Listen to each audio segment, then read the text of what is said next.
रिश्तों की भाई बहन की यात्रा के लिए श्रद्धा भरी भावों के साथ उपस्थित सभी श्रद्धालुगण, आओ भाई बहन के पहले पन्ने से बात शुरू करें। कैसा पहला भाई और पहली बहन बनी। जैन परंपरा के अनुसार इस काल चक्र में एक काल चक्र आता है, एक समय का दौर आता है जिसमें ट्विंस जन्मते हैं, ट्विंस जीते हैं और ट्विंस चले जाते हैं, ट्विंस को जन्म दे करके, जिसको युगलिका काल कहते हैं। अवसर्पिणी का तीसरा आ रहा है, जिस समय सभी जोड़े के रूप में जन्मते थे और जो सहजात है वही समय पर सहचर होते थे और वही समय पर अपने समान ही एक जोड़े को जन्म दे करके अपना आयुष्य पूर्ण करके चले जाते थे। वहां सहजात सहचर सहजीवन का एक सहज क्रम था। भगवान ऋषभदेव, आदि तीर्थंकर, नाभिनंदन, मरुदेवी के पुत्र जन्मे सहजात के रूप में और सहजात थी उनकी सुमंगला, उसका नाम सुमंगला था। अब सहजात का वो चला हुआ क्रम, उसी क्रम में बात चल रही थी, लेकिन समय की आकस्मिकता के कारण एक सहजात के रूप में जन्मा हुआ ट्विंस, उसमें से पुरुष चला गया और स्त्री रह गई। जो रह गई उसका नाम था सुनंदा। उस समय के सारे दौर के लिए वो पहली घटना थी और इस पहली घटना के कारण से सारे चकित हो गए थे कि आज तक कभी ऐसा हुआ नहीं कि अकेला रह जाए। साथ में जन्मना, साथ में जीना और साथ में जाना एक सहज क्रम था वो, और उस क्रम को पहली बार एक नया मोड़ आया। सुनंदा का सहजात, उस पर वृक्ष की ताड़ फल गिरने के कारण से उसकी मृत्यु हो गई, आकस्मिक हो गई। और उस समय सभी सुनंदा को लेकर के, उस समय उनका जो प्रमुख थे कुल कर, नाभि के पास आए, नाभि राय के पास आए। और जब नाभि राय के पास आए तो उनको लगा कि ये तो समस्या नहीं है, ये अद्भुत समस्या है, ये अनूठी समस्या है, इसके पहले कभी ये समस्या आई नहीं, इसका समाधान कैसे दे। तो उन्होंने अपने ऋषभ के पास इस समस्या को पेश किया और ऋषभदेव ने, जो भावी तीर्थंकर, जिनके पास दिव्य ज्ञान जन्म से है, अवधि ज्ञान जिनके पास जन्म से है, मति ज्ञान सिद्ध ज्ञान जन्म से है, उन्होंने इस बात को जाना और जनता को संबोधित करते हुए कहा है, ये परिवर्तन का पहला दिन है, अब बहुत परिवर्तन होंगे, परिस्थितियां बदलेगी और परिस्थिति का समायोजन करना होगा। एक नई व्यवस्था, नैसर्गिक व्यवस्था से बाहर निकलकर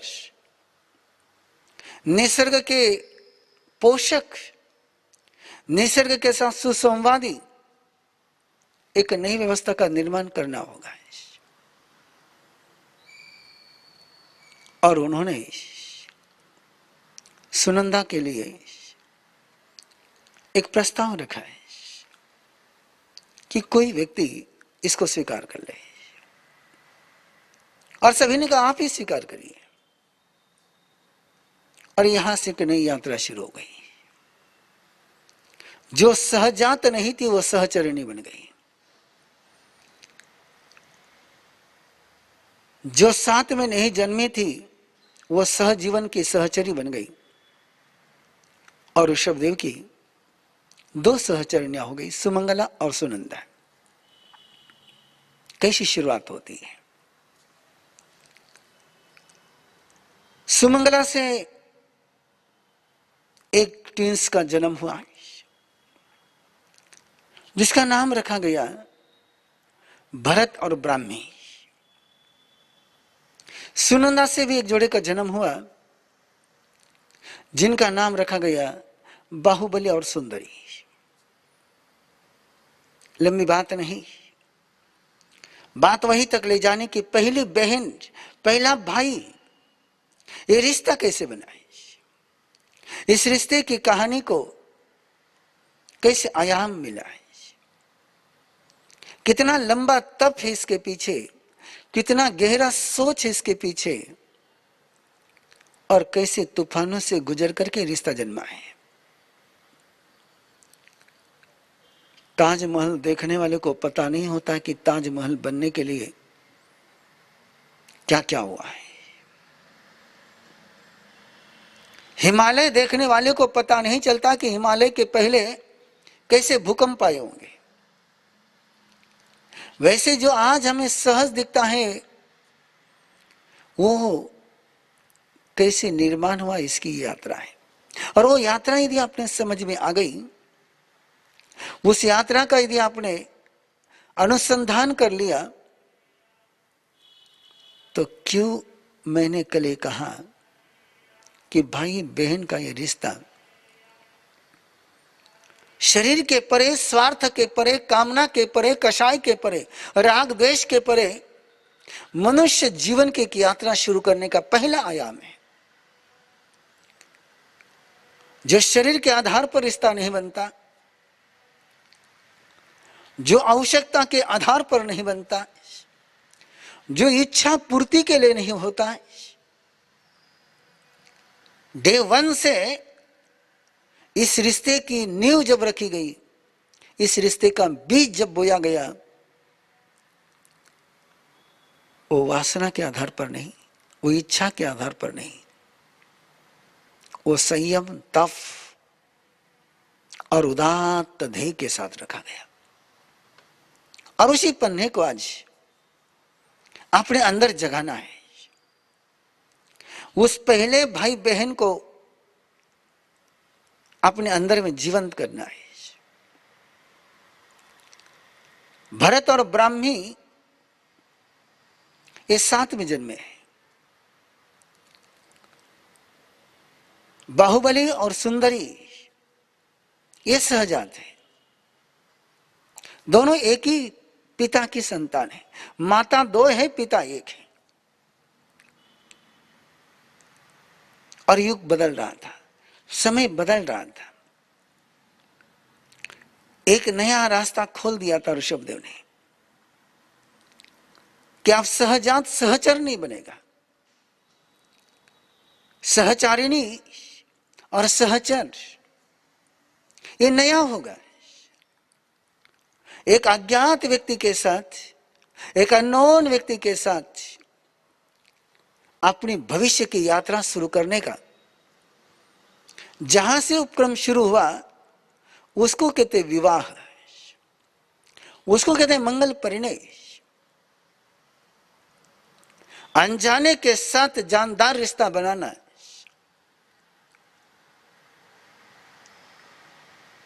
जिसके साथ पहला कोई परिचय नहीं, उसके साथ नई यात्रा शुरू करने की तैयारी करना। और इसकी शुरुआत कैसे क्रमशः हो गई। और उसी आधार पर सहजात के साथ नहीं तो जो सहजात नहीं उसके साथ सहचरी का रिश्ता बुनने की दौड़ में भरत सुंदरी की ओर आकर्षित हुआ और सुंदरी भरत के साथ आकर्षित हुई। ये उस समय की बात है जिस समय सारी आज की जो सामाजिक व्यवस्थाएं हैं वो निर्माण के दौर में थी, वो एक प्रसव से गुजर रही थी। इसलिए आज आपको कई बातें चौंकाने वाली लग सकती है, लेकिन वर्तमान की समस्या का समाधान खोजना हो और वर्तमान के मूल स्वरूप को समझना हो तो जहां से सारी यात्रा शुरू हुई वहां तक पहुंचना बहुत जरूरी है। भरत सुंदरी के प्रति आकर्षित हुआ ब्राह्मी बाहुबली के साथ और बाहुबली ब्राह्मी की तरफ। समय पर ऋषभदेव दीक्षा लेते हैं। आत्म साधना में तन्मय हो जाते, तल्लीन हो जाते हैं। परम सत्य की खोज में, परमार्थ की खोज में, भौतिक समृद्धि के बाद आध्यात्मिक ऐश्वर्य के जागरण के लिए, मृत्युंजयी बनने के लिए, मरण धर्मा इस शरीर में रहने वाली चेतना को उसकी अमरता की राह बताने के लिए, शरीर मरण धर्मा है, आत्मा अजर अमर है। मरण धर्मा के साथ रहते हुए जो अमरता की साधना करते हैं उसको अध्यात्म कहते हैं। और उस अध्यात्म का पथ खोलने के लिए, सत्य का समग्र दर्शन करने के लिए, जीवन की सारी समस्याओं को समझकर उनके सहज समाधान के सूत्र देने के लिए ऋषभदेव दीक्षित हो गए। सन्यास के मार्ग पर उन्होंने ही बनाया, उन्हीं से सारा शुरू हुआ। अपने 100 बेटों को अलग अलग दायित्व दे दिया था राज का। भरत को एक सपना दिया था, राज भी दिया था, सपना भी दिया था। भरत को एक ध्येय भी दिया था, भरत को एक लक्ष्य भी दिया था, और भरत के अंदर में भी वो संभावनाएं थी कि भरत इस मानवीय समाज को पहली बार 6 खंड के मनुष्य समाज को एक रीति, एक नीति, एक पद्धति, एक व्यवस्था, एक कानून, एक संविधान, एक धारा में ले आए, एक धारा में ले आए। और एक धारा में पूरे विश्व को लाने के लिए भरत ने एक अभियान शुरू किया था। भरत ने एक सोच बनाया था, एक व्यवस्था का निर्माण हो रहा था, और उस व्यवस्था के निर्माण में उसने सुंदरी को अपने साथ रखा था। सुंदरी को अपनी प्रेरक शक्ति बना करके चल रहा था। और एक दिन भगवान ऋषभदेव को केवल ज्ञान होता है।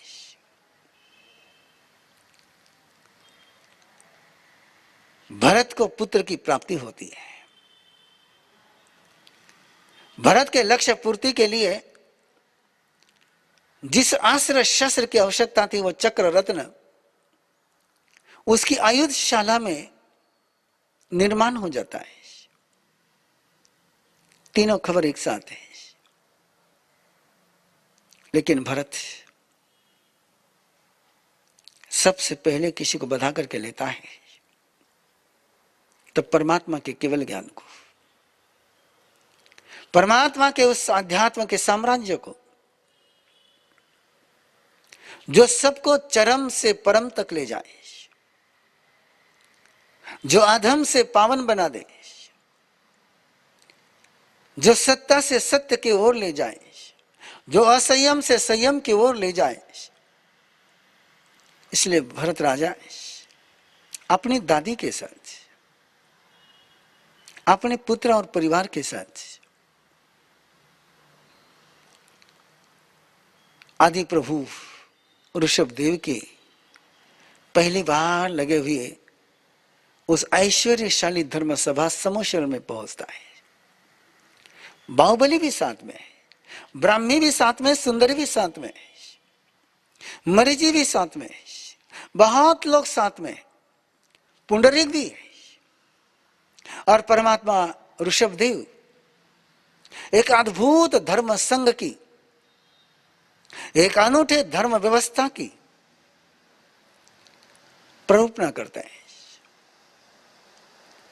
शरीर के परे चैतन्य का एहसास कराते हुए मोक्ष मार्ग में जाने के लिए, मोक्ष में पहुंचने के लिए श्रावक, श्राविका, साधु और साध्वी, इन 4 व्यवस्थाओं का निर्माण करते हैं। प्रभु का प्रबोधन, प्रभु का उद्बोधन, माता मरुदी का केवल ज्ञान, माता मरुदी का सिद्ध होना और सारा माहौल, सारा वातावरण भगवान ऋषभदेव के आभा मंडल से भावित हो गया था। जिन्होंने कभी संयम सुना नहीं था, जिन्होंने कभी तप सुना नहीं था, जिन्होंने कभी संन्यास का सपना भी नहीं देखा था, लेकिन प्रभु का वो प्रबोधन सुना, नए सपनों का जन्म हुआ, नए रास्तों का उद्घाटन हुआ, नई मंजिल की ओर कदम बढ़ने लगे। हजारों व्यक्तियों ने उस धर्म संघ की व्यवस्था को स्वीकार किया है। भरत ने भी, बाहुबली ने भी, सभी बेट भाइयों ने भी, बहुत सारे लोगों ने परमात्मा के श्रावक धर्म को स्वीकार किया।